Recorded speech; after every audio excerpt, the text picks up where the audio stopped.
I never wanted to be a news journalist. I wanted to be a sports broadcaster.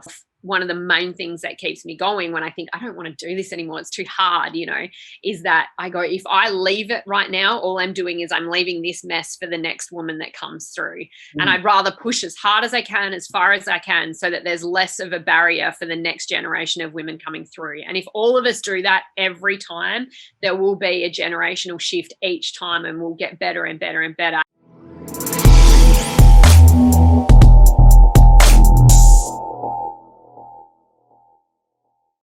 Hello everyone, welcome to Niche Sports, and as promised, we always bring to you interesting personalities from the field of sports, on and off, I would say, those who have left a mark. And in recent times, we've seen someone on TV here in India, and she's become quite a household name. It is Neroli Meadows, thanks to her work with Star Sports at the IPL. Neroli, it's so great to have you on Niche Sports. Thank you so much for having me. I'm not sure about household name, but I'll take it. Oh, you have been on Star Sports with the most popular league. You are, and I must tell people though that those who haven't been to Australia, if you have been to Australia, she's a very familiar face, and it's not just cricket.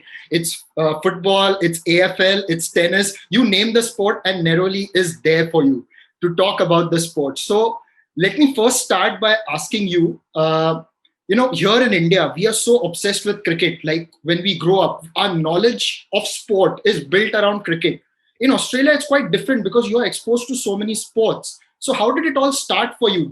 Not just cricket, but AFL, tennis, and the other sports that you follow. How did that passion start from a young age?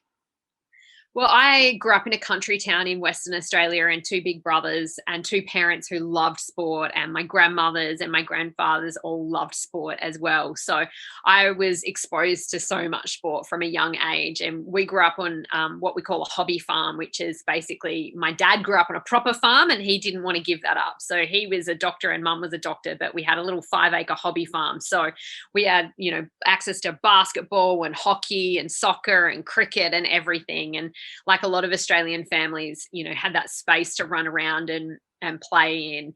And yeah, I just loved it from the get-go. And I remember that, being about 7 or 8 years old and watching the cricket and saying things like, what's LBW, and wanting to learn, and asking my dad and my brothers to include me in all those conversations. So I loved it so early.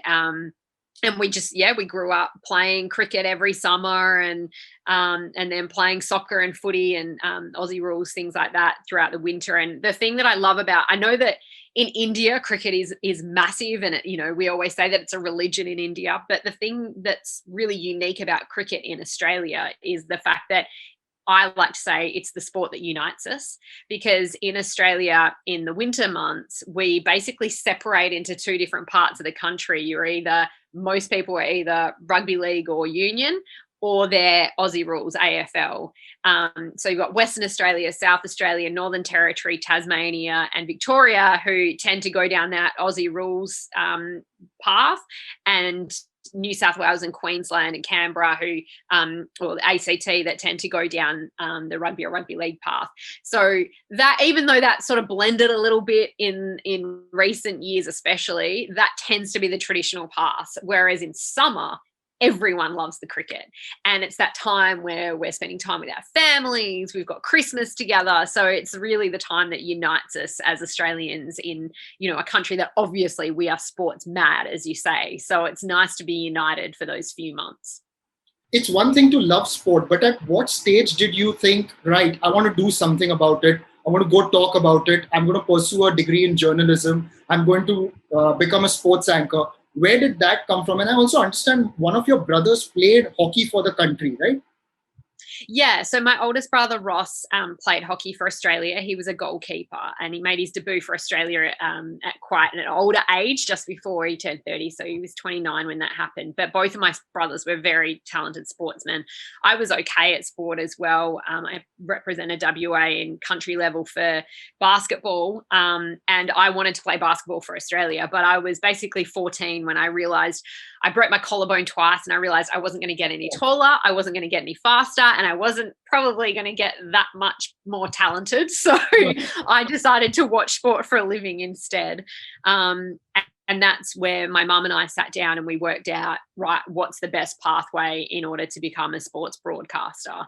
And the best pathway was studying journalism and going down that path. And even when I got to university, there was no specific sports journalism courses. It was just journalism in general. So even then, I was sort of discouraged, and particularly as a woman, from following that dream. But I never wanted to be a news journalist. I wanted to be a sports broadcaster. So I just kept pushing and did all of my assignments based around sport. And and here we are.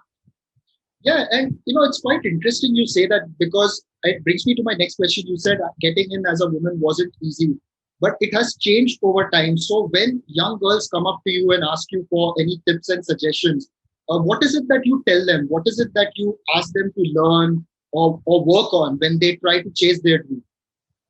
The main thing is to just keep persisting. If this is what you want to do, and that's whether it's a boy or girl, keep going, keep pushing. But I'm not going to lie, it is hard, and there are not many jobs for women, and there's still such a long way to go until we reach anywhere near parity or equity, whether that's in on-air roles or pay or all of those sorts of things. So every time that there's a woman who achieves that, I think it's cause for celebration. And the more that we can encourage each other, that is just huge. And so I think support, trying to mentor people, trying to be there for them so that they know that they're not the only ones going through a hard time. And when I've reached hard moments myself, one of the main things that keeps me going when I think I don't want to do this anymore, it's too hard, is that I go, if I leave it right now, all I'm doing is I'm leaving this mess for the next woman that comes through. And I'd rather push as hard as I can, as far as I can, so that there's less of a barrier for the next generation of women coming through. And if all of us do that every time, there will be a generational shift each time, and we'll get better and better and better. And I also try and have conversations with my male colleagues so that I can express to them some of the hardships and some of the difficulties, because a lot of the time it's not that guys don't want to help, it's that they just don't really know, and they don't see things. If things don't affect or impact your life personally, then often you've just got the blinkers on and you don't see it. So the more we can have those honest and open conversations, particularly in private, when it's not broadcast to the world, or you don't have that pressure of everyone jumping on you, at the same time, I think the more we can just make those incremental changes. But you talk about women supporting women, and recently working on the IPL was one of my favorite experiences of getting to know all the Indian